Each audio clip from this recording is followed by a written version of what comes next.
The slideshow was already running when I walked in. I stood in the doorway of the church hall annex, the small room where the memorial committee had gathered 2 days before Helen's service, and I watched my wife's face appear and disappear on a projection screen while my daughter clicked through slides she had assembled without me. There were photos I recognized, there were captions I had never approved, and in the draft order on the table, the laminated sheet of paper that listed speakers, musicians, prayer readers, and song selections, my name was not there. Not moved to a different slot, not listed as optional, not there.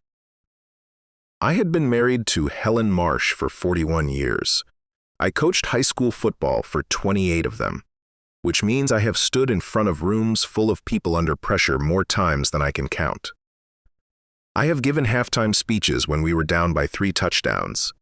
I have spoken at funerals for former players. I have sat in hospital waiting rooms and emergency family meetings and kept my voice level when everything inside me wanted to break. But standing in that doorway, looking at that laminated sheet, I felt something I had not felt since I was a young man. I felt erased. If you've ever been pushed to the side at the moment that mattered most and told it was for your own good, then you already know what came next. Before I tell you about the envelope, I need to tell you about Helen. She was 59 when she was diagnosed. Ovarian cancer, stage 3. She handled the news the way she handled everything in our life together.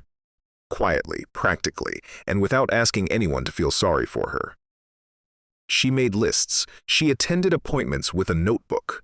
She kept teaching her English literature classes at the community college until she physically couldn't anymore, and even then she was correcting student papers from the recliner in our living room.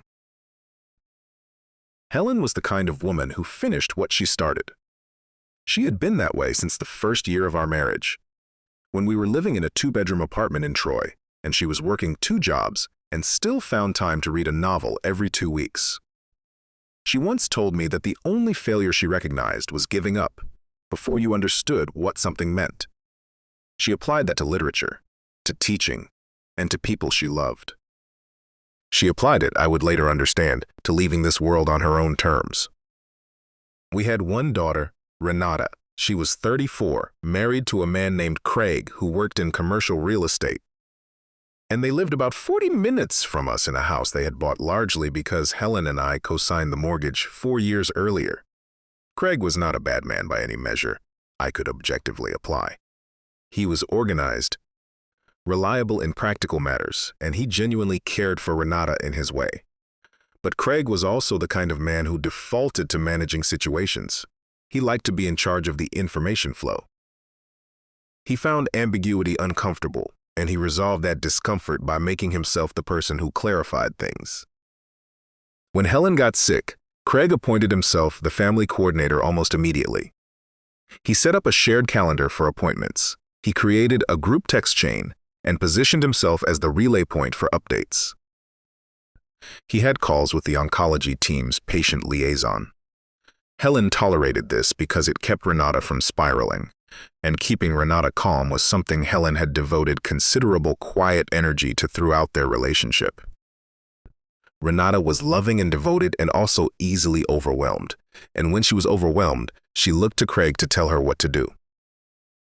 What I am describing is the mechanism by which Craig gradually became the person who managed how information moved inside our family during Helen's illness. He did not do this with malicious intent, I don't believe. He did it the way certain people do everything, by filling a vacuum and then defending the space he'd filled. And in those final months, when Helen was declining and we were all bracing for what we knew was coming, Craig had quietly extended that role to include planning discussions about the memorial service. I had not been fully aware of how far that had extended until 2 days before the service, when I walked into the church hall annex and saw that laminated sheet.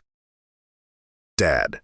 Renata stood up from the table. She looked exhausted and she looked guilty, which is a particular combination that I had seen on her face a few times over the years and never enjoyed seeing.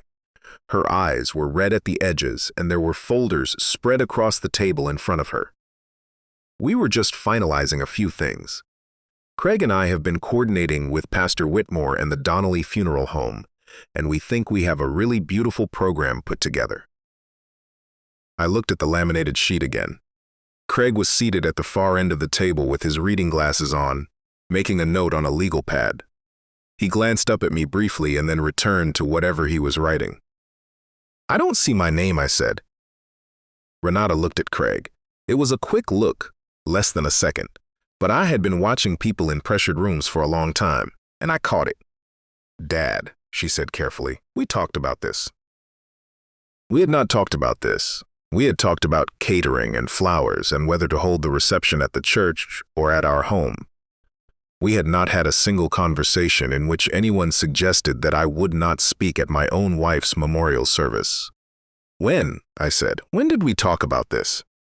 "At dinner," she said. "A few weeks ago, I mentioned that we were thinking about a more structured program." "You mentioned a structured program," I said. "You didn't mention removing me from the speaking order." Craig set down his legal pad. "Ray," he said. He had called me Ray since the first year he was with Renata, without ever being invited to. "I think what Renata is trying to explain is that the structure we've put together is designed around the guests. A lot of Helen's colleagues from the college will be there, former students. People who knew her professionally and may not know the family dynamics. We thought it would be better to have speakers who can remain composed throughout, keep the emotional tone consistent." I looked at him for a moment. He met my eyes steadily. "I am the husband," I said, very quietly. "Of course," Craig said, "and everyone in that church will know that. Nobody is questioning your place in Helen's life. This is about the experience for the guests." "The experience," I repeated. "People need closure," Craig said. "That's what a memorial is for. We want to give them that cleanly." Renata put her hand on my arm.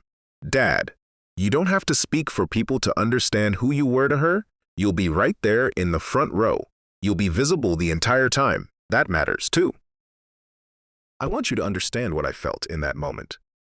I want you to understand it not so that you feel sorry for me, but because I think most men of a certain age, who have spent their lives being the steady one, the one who shows up, the one who doesn't ask for acknowledgement, the one who handles things quietly, have felt a version of this.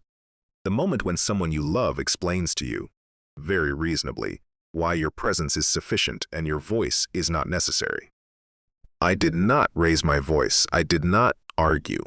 I did not say the things that were forming at the back of my throat, because nothing I could have said in that room to those two people in that moment would have changed the laminated sheet on the table. So I said, "I need to think about this," and I drove home. But I did not go straight home.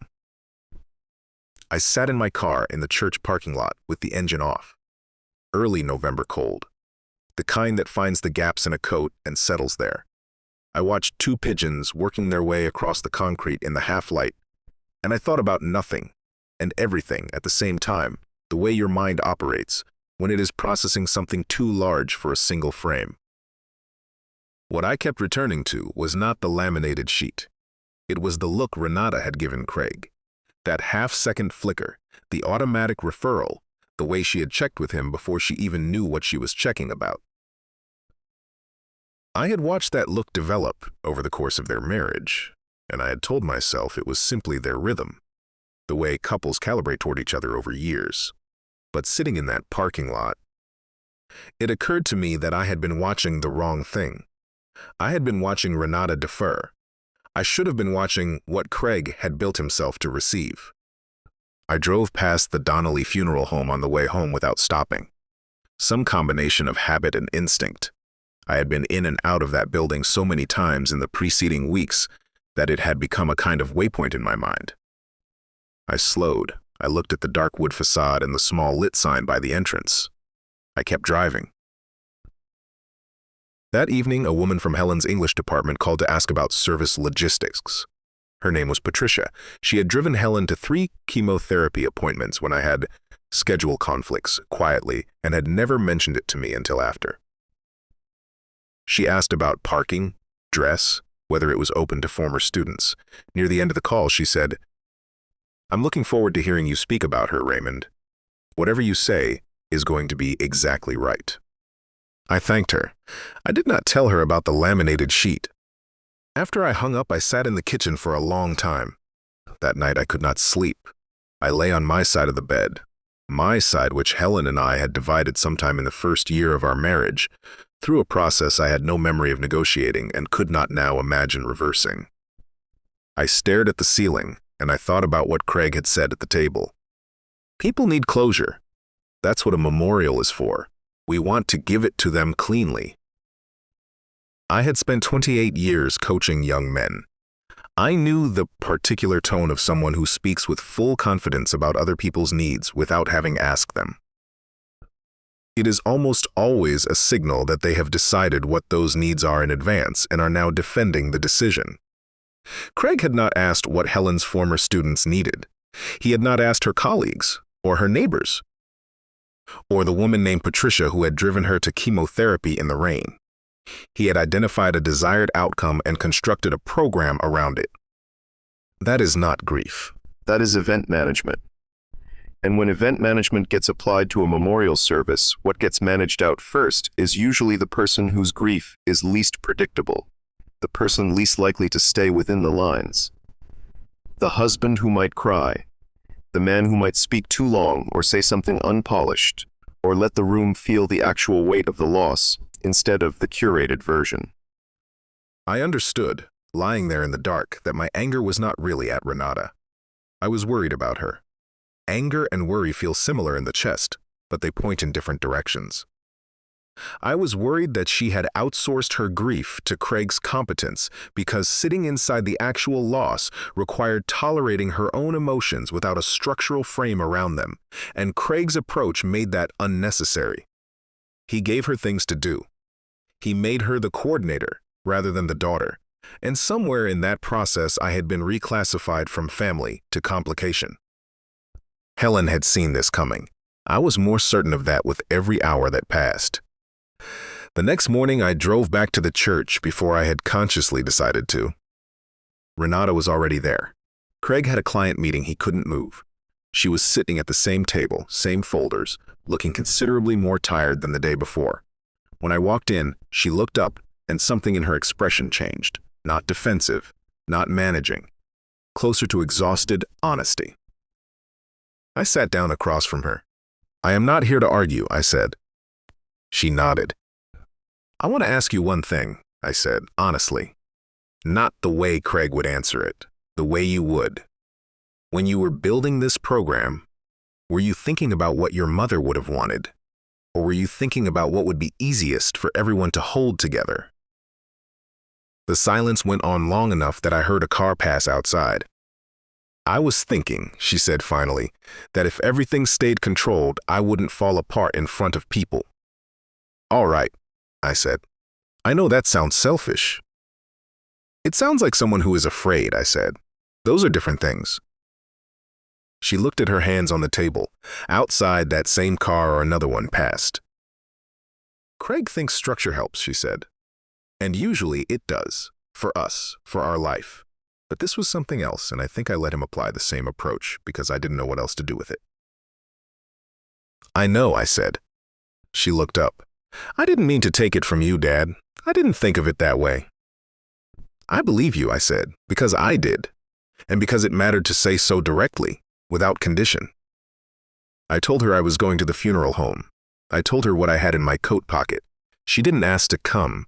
She sat there at that table, with her hands folded, and nodded once, and I think she already understood, in some part of herself, she had not yet fully accessed, that what was about to happen was right. I want to stop here for a moment. Not because the story slows down, it doesn't, but because there is something I need to say about the drive from that church to the funeral home that I have thought about many times in the months since. I was 65 years old. I had coached 28 seasons of high school football. I had sat in hospital rooms and held my wife's hand through 3 rounds of chemotherapy and 2 surgical consultations and 1 very bad night in the ICU that I do not talk about, but that I will not forget as long as I am alive.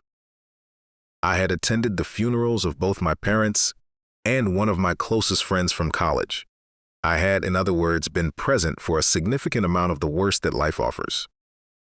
And I was driving to a funeral home to ask a woman I barely knew to open an envelope so I could find out whether my wife had left me permission to grieve publicly. If that sounds absurd, I understand. I have thought about the absurdity of it, but I also think it says something real about what happens to men of a certain generation when they spend long enough being the steady one. You lose track of what you're owed. Not because you don't know in the abstract. You know you are the husband, you know what 41 years means. You know that your presence at her memorial is not a gift someone else is empowered to grant or withhold. You know all of that.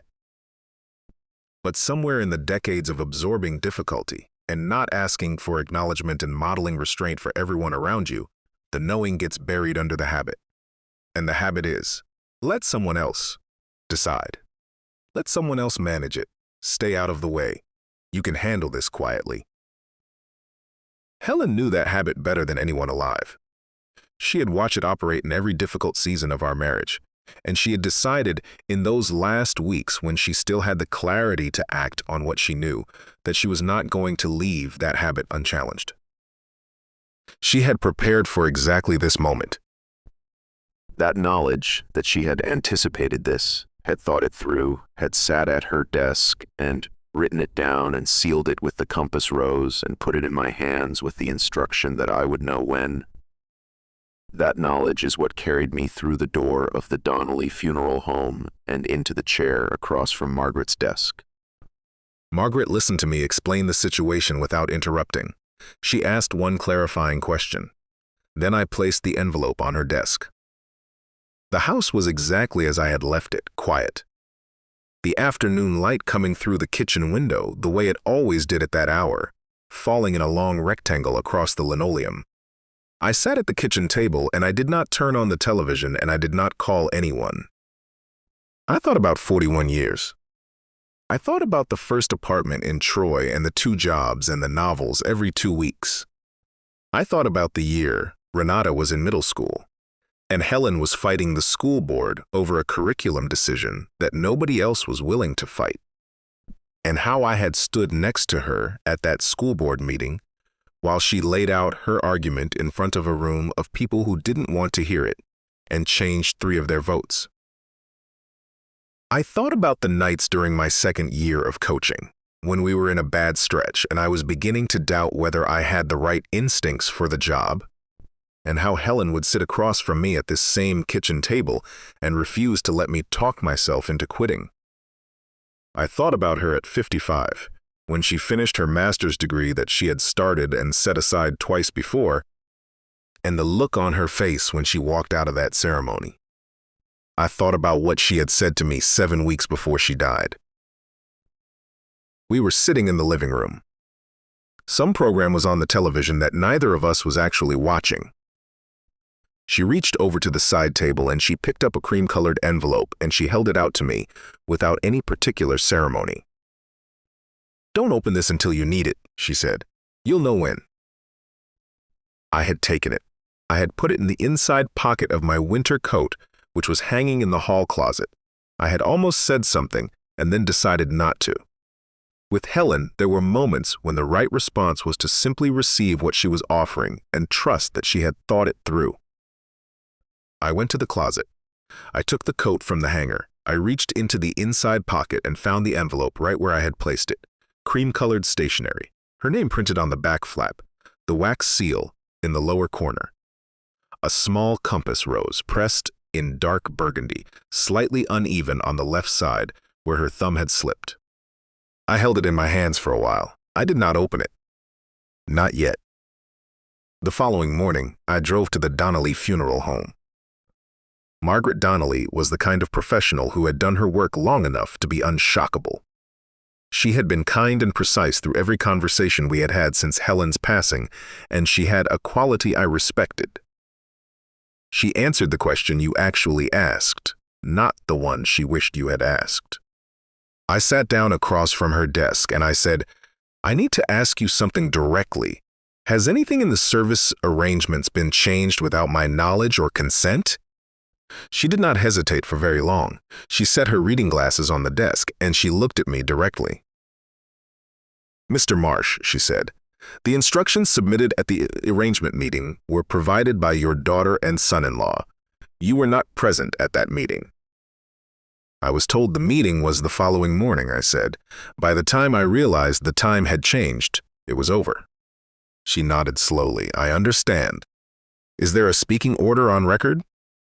She opened the folder in front of her. "Your daughter is listed as first speaker. A colleague of your wife's from the community college is listed as second.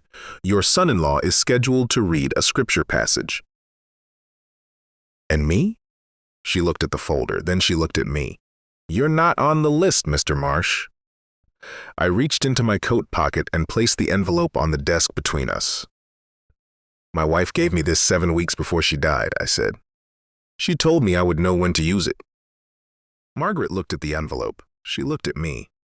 Something shifted in her expression, not surprise, exactly, but recognition, like a woman who had seen this particular kind of situation before and understood what it meant. "Would you like me to open it?" she said.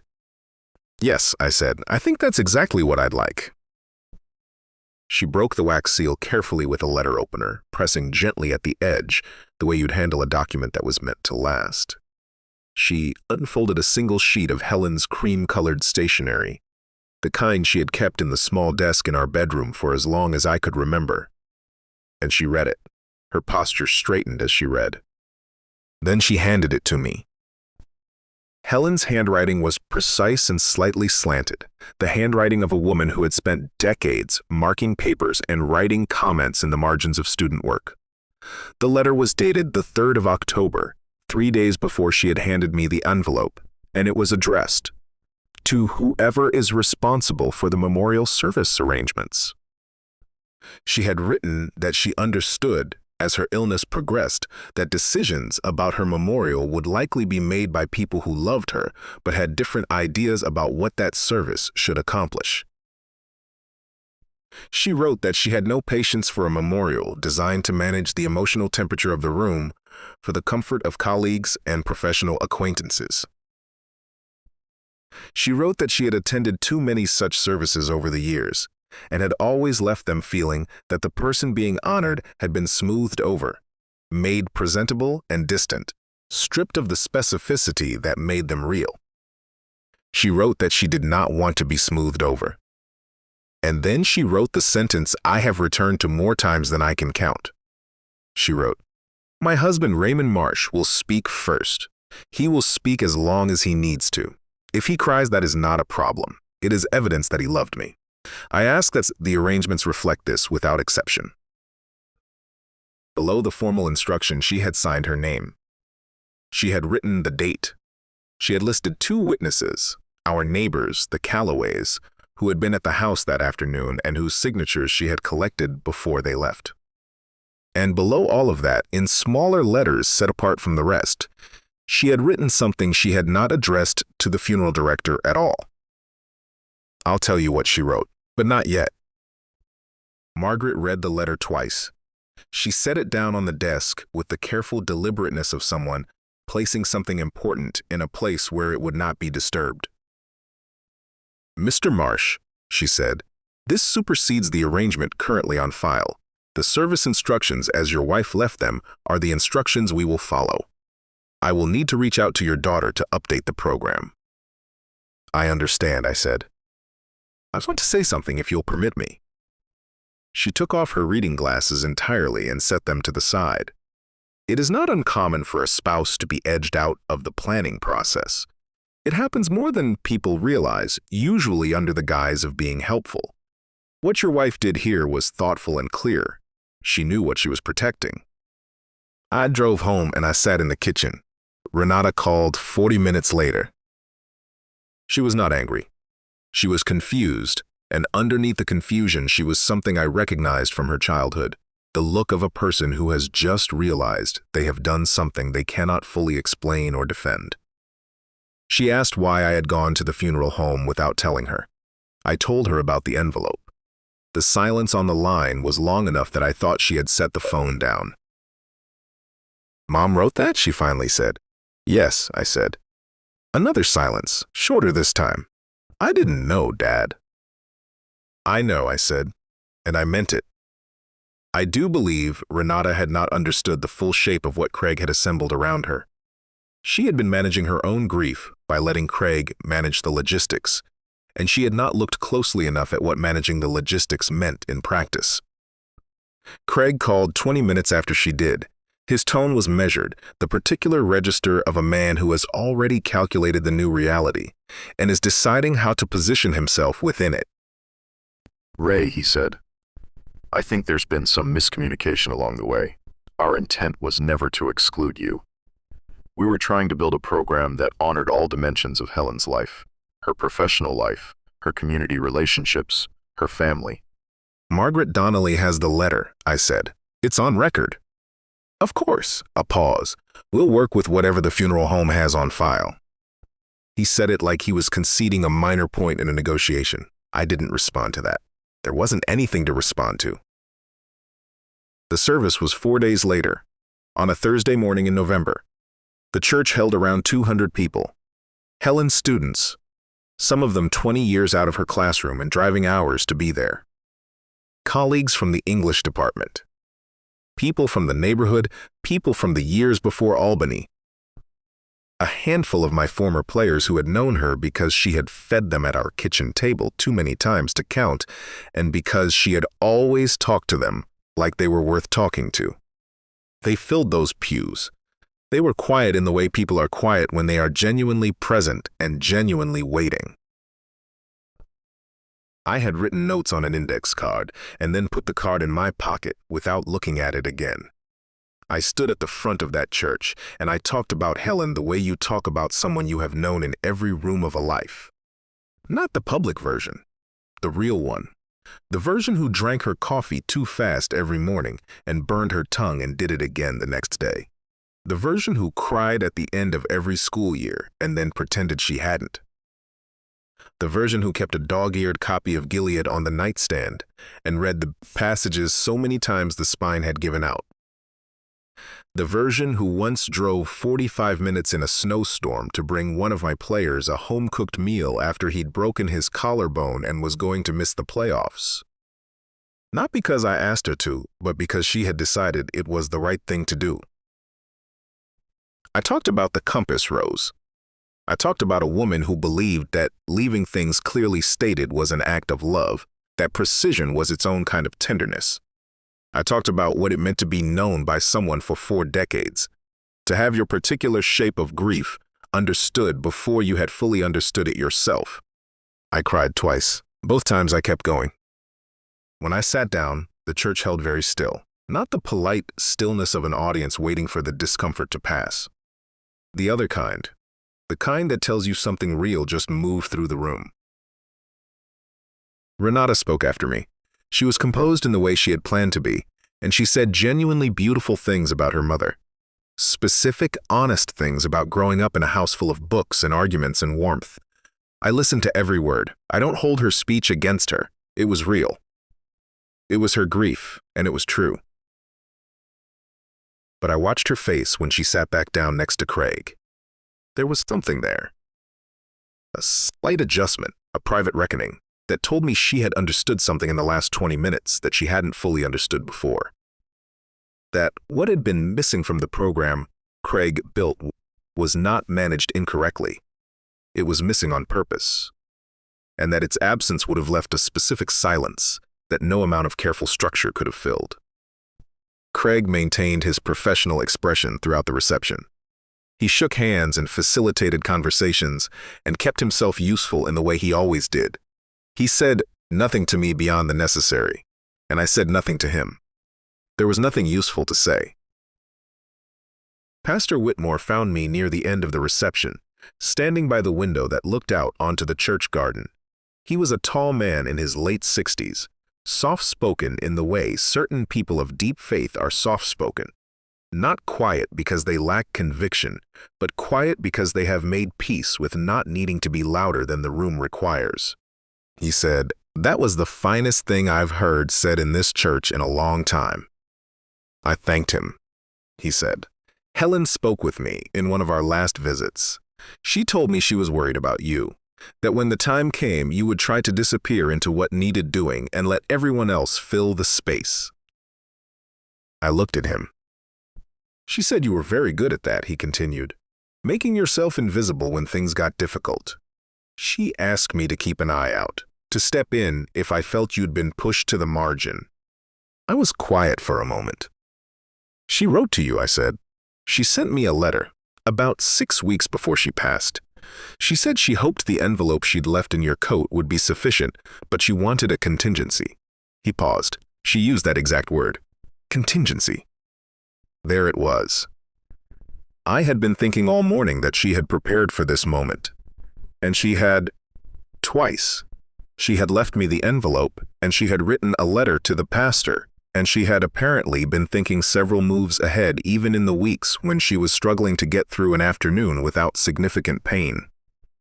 She thought of everything, I said. She thought of you, he said. That's what it was. She wasn't managing logistics. She was taking care of you. I stood there by that window for a little while after he walked away. The garden outside was bare in November. The beds cleared out, just dark soil and the remnants of what had been growing there through summer. But the bones of it were visible, the structure. What would come back in spring? In the weeks that followed, things changed in ways that are quiet and difficult to describe precisely. Renata came to the house 3 times in the first month. The first visit was stilted. She sat across from me at the kitchen table, and we talked around things rather than through them, the way you do when you both know something real happened, but you haven't yet figured out how to live in the same conversation as it. But she came back. That mattered. The second visit was easier. We made lunch together, and she asked if she could look at the memory book she had made me during Helen's treatment, the one assembled from photographs and letters and small handwritten notes, one of the most genuinely kind things she has ever done for me. We sat with it for almost an hour. She told me she was sorry about the arrangement. Not in those exact words, but clearly enough. I told her I believed she hadn't known the full shape of it. I told her that I thought her mother had known things about her, that she was still in the process of discovering herself. She looked at me for a moment. Then she said, "That sounds like something Mom would have said." "It might be," I said. Craig and I arrived at a functional distance. The word for what we are is cordial.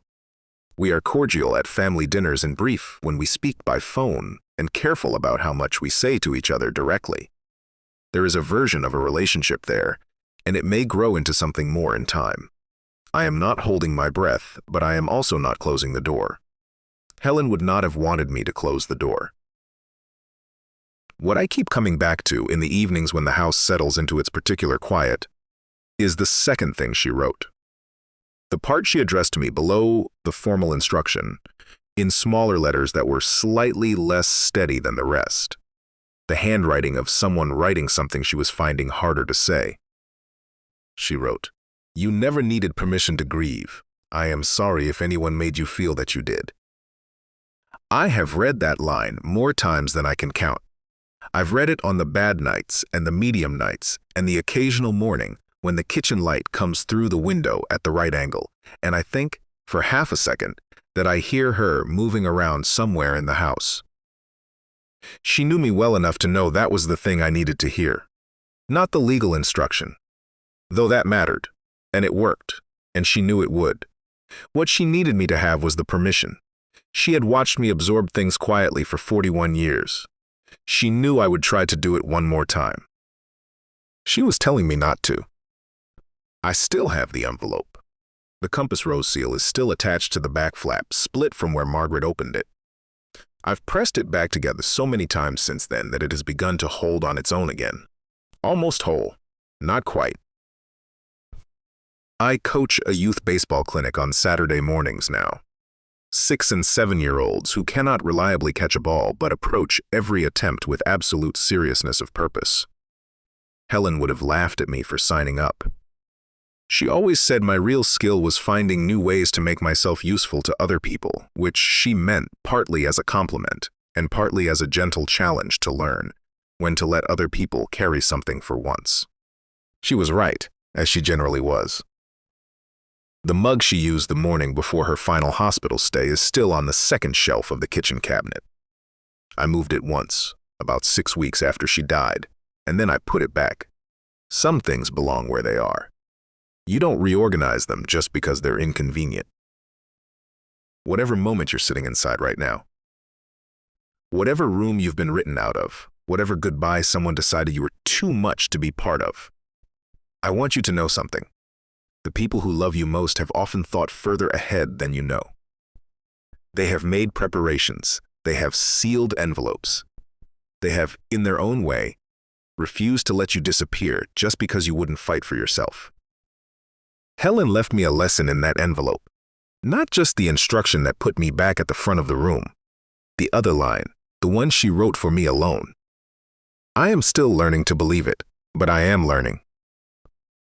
If this story found you at the right moment, if you know what it feels like to be told your grief needs to be managed, leave a comment. Would you have handed over that envelope? Or would you have walked out of that funeral home and never looked back? Subscribe if you want more stories about dignity, quiet strength, and the men who hold families together long after anyone notices.